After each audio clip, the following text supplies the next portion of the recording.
दोस्तों, अगर आप भी अपनी बवासीर, पाइल्स या फिर फिशर फिस्तुला जैसी समस्या को लेकर बहुत ज़्यादा परेशान हो गए हैं और आपको ऑपरेशन के बाद भी कोई भी सलूशन नहीं मिल रहा है, तो इस वीडियो में मैं आपको बताता हूं कि आपको इसका जड़ से इलाज कैसे करना है और इससे छुटकारा हमेशा के लिए कैसे पाना है। तो वीडियो में आगे बढ़ने से पहले अगर आपने अभी तक हमारा YouTube channel Shahji health care को सब्सक्राइब नहीं किया है तो इसको सब्सक्राइब कर लीजिए और बेल आइकन पर भी क्लिक कर दीजिए ताकि हर आने वाली वीडियो की नोटिफिकेशन आपको मिले सबसे पहले। तो बवासीर के अंदर या बाहर यानी गुदा मार्ग में यानी कि मलाशय के निचले हिस्से में सूजन आ जाती है और इसकी वजह से मस्से बन जाते हैं। ये मस्से कभी अंदर रहते हैं तो कभी बाहर आ जाते हैं। गुदा की नसों में सूजन होने को आंतरिक बवासीर कहते हैं और गुदा के आसपास यानी गुदा नहर के बाहरी आसपास नसों में सूजन आ जाने को बाहरी बवासीर कहते हैं। अक्सर मामलों में शुरुआती स्टेज की बवासीर खुद ही ठीक हो जाती है।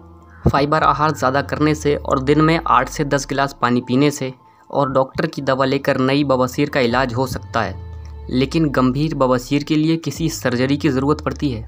तो चलिए अब बवासीर से संबंधित बेसिक जानकारी के बारे में जानते हैं कि बवासीर का इलाज किस किस तरीके से किया जाता है।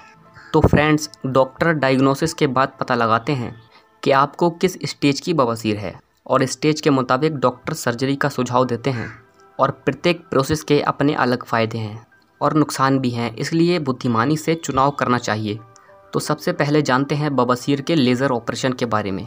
बवासीर के लेज़र ऑपरेशन में लेज़र बीन की मदद से मस्सों को सुखा दिया जाता है या फिर जला दिया जाता है और इस प्रोसेस में अधिकतम 1 घंटे का समय लगता है और रोगी उसी दिन ठीक होकर अपने घर आ जाता है। बवासीर की लेज़र सर्जरी 2 तरह की होती है। पहली हेमोराहाइडर लेज़र प्रोसीजर और लेज़र हेमोराहाइडेक्टोमी। आइए जानते हैं इन दोनों प्रोसेस के बारे में। हेमोराहाइडर लेज़र प्रोसीजर एक न्यूनतम इन्वेसिव प्रोसेस है जिसे बिना एनेस्थीसिया के किया जाता है। इस प्रोसेस में सर्जन एक डॉपलर की मदद से रेक्टम धमनियों के टर्मिनल ब्रांच की पहचान करता है और फिर लेज़र डायोड फाइबर की मदद से उन ब्रांचेस का फोटो कॉकुलेशन किया जाता है। लेज़र हेमोराहाइडेक्टोमी ऑपरेशन के दौरान सर्जन बवासीर पर लेज़र किरणों को केंद्रित करता है जो कि मस्सों को जलाकर सिकोड़ देती है और इस प्रोसेस को बड़ी सावधानी से करना होता है। ये बवासीर को ठीक करने की सबसे आसान और सुरक्षित सर्जिकल प्रोसेस है। तो दोस्तों, ये तो थी बवासीर को ठीक करने की लेज़र प्रोसेस, लेकिन इसके अलावा भी कई तरीके हैं जिनके द्वारा पाइल्स या बवासीर का इलाज होता है। तो चलिए इसके बारे में भी जानते हैं। आंतरिक या बाहरी बवासीर को सर्जिकल प्रोसेस द्वारा हटाना हेमोराहाइडेक्टोमी कहलाता है। ऑपरेशन को आमतौर पर जनरल एनेस्थीसिया के प्रभाव में किया जाता है। गंभीर बवासीर के इलाज के लिए भी ये सबसे अच्छी और प्रभावी प्रोसेस माना जाता है। गंभीर बवासीर को ठीक करने के लिए ये सबसे अच्छा उपाय है। हेमोराहाइडेक्टोमी भी 2 प्रकार की होती है, क्लोज्ड हेमोराहाइडेक्टोमी और ओपन हेमोराहाइडेक्टोमी। आंतरिक बवासीर को ठीक करने के लिए अधिकतर क्लोज्ड हेमोराहाइडेक्टोमी की जाती है। इस तरीके में पाइल्स को किसी धारदार उपकरण से काटा जाता है और फिर घाव को सिल दिया जाता है। क्लोज्ड हेमोराहाइडेक्टोमी में पोस्ट ऑपरेटिव दर्द अधिक होता है, लेकिन ये भविष्य में बवासीर की पुनर्जागृति की संभावना को कम कर देता है। ओपन हेमोराहाइडेक्टोमी में इलाज के बाद खुला छोड़ दिया जाता है। इसमें घाव को सिला नहीं जाता है, जिसमें टाँके से संबंधित कॉम्प्लिकेशन कम होती है, लेकिन इसका एक बड़ा नुकसान है, घाव को ठीक होने में काफ़ी समय लगता है। इसके अलावा रबड़ बैंड लिगेशन के द्वारा पाइल्स का इलाज किया जाता है। इस प्रोसेस का उपयोग दूसरी ग्रेड की बवासीर और तीसरी ग्रेड की बवासीर में किया जाता है। रबड़ बैंड लिगेशन, जिसे बैंडिंग भी कहते हैं, इसमें डॉक्टर बवासीर के चारों ओर एक छोटा सा रबड़ बैंड लगा देते हैं। बैंडिंग हो जाने के बाद मस्से में रक्त का प्रभाव नहीं होता और ये सिकुड़ने लगता है। लगभग 1 हफ्ते के अंदर बवासीर का मस्सा सूख कर गिर जाता है और मल त्याग के दौरान बैंड के साथ शरीर से निकल जाता है।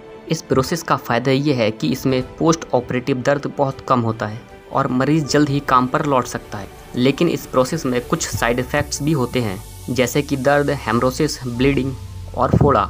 रबड़ बैंड लिगेशन का प्रोसेस लगभग 1.5 से 2 महीने चलता है, जिसमें आपको 2 से 3 बार बैंडिंग कराना होता है। ये दर्दनाक नहीं है, लेकिन आप गुदा क्षेत्र में दबाव और असहजता महसूस कर सकते हैं। रबड़ बैंड लिगेशन के बाद दोस्तों बात करते हैं बवासीर की सबसे नवीनतम इलाज स्टेपलिंग के बारे में। ये एक सर्जरी है जो आमतौर पर ग्रेड 3 के बवासीर में उपयोगी होती है। इसे जनरल, लोकल या आरएल एनेस्थीसिया देकर किया जाता है। इस प्रोसेस में सर्जन सबसे पहले बवासीर के बड़े हुए मसे को काट कर हटा देते हैं और बचे हुए टिश्यूज़ को गुदा नहर की परत पर स्टेपलर कर दिया जाता है। जिन लोगों में स्टेपलिंग प्रोसेस होता है उन्हें थोड़ा कम दर्द सहन करना पड़ता है। यह रिकवरी सरल और आसान होती है, लेकिन ऑपरेशन के कुछ ही दिनों बाद बवासीर पुनः बढ़ सकती है और दूसरी बार भी हो सकती है, और दूसरी बार में हो सकता है कि मसे पहले से अधिक बार गुदा से बाहर निकलें। दोस्तों, अब हम जानते हैं बवासीर के एक और इलाज स्क्लेरोथेरेपी के बारे में। स्क्लेरोथेरेपी कोई सर्जिकल प्रोसेस नहीं है, इसलिए इसमें एनेस्थीसिया की ज़रूरत नहीं होती। इसमें इंजेक्शन की मदद से बवासीर के मसों को सुखाया जाता है।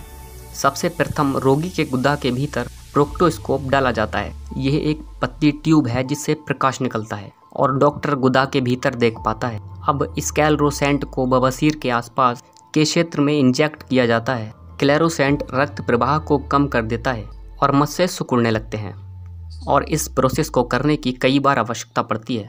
आमतौर पर 1 से 2 सप्ताह के अंतराल पर इंजेक्शन दिए जाते हैं। तो दोस्तों, वीडियो में बताई गई जानकारी अगर अच्छी लगी हो तो वीडियो को लाइक करें और चैनल को सब्सक्राइब ज़रूर करें। हमारे चैनल पर आपको हेल्थ से रिलेटेड वीडियो देखने के लिए मिलती रहती हैं।